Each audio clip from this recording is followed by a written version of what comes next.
really cool thing about our tracks in itself, for starters, is that each track has in it far more content than any other racing game's track. In a regular racing game, when you race track number 1, you can play that game for 20 hours. You go back to track number 1, it's still the same track you played originally.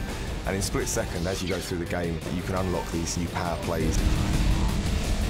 And we also have lots of split routes that are opened by triggering explosions in the environment and destruction.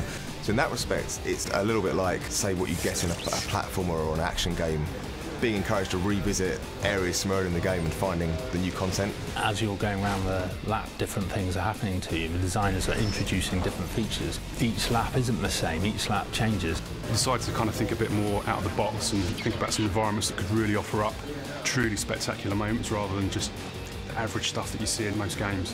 The dockyards, airports, you know, it's the sort of thing you don't really see in most racing games.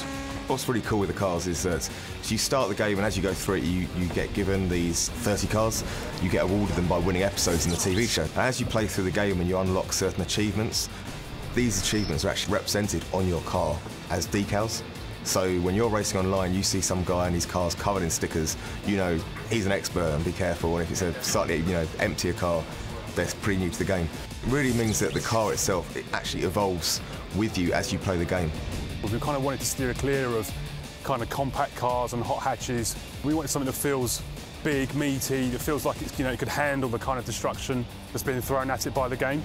On top of that, we also wanted to kind of design them from the ground up, as it's a TV show. So essentially the TV company have created these vehicles, and they've also designed the vehicles so that they're as spectacular as they possibly can be when they crash or when they get hit by a building or by a ship or other vehicles.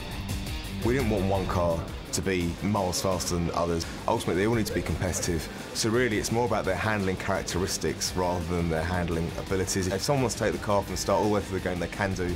And like I say, because the stickers on the car are evolving with you and the bodywork, it'll show that you've invested more time with that car than someone who's just played through to get all the cars individually. It's a real, personalised experience.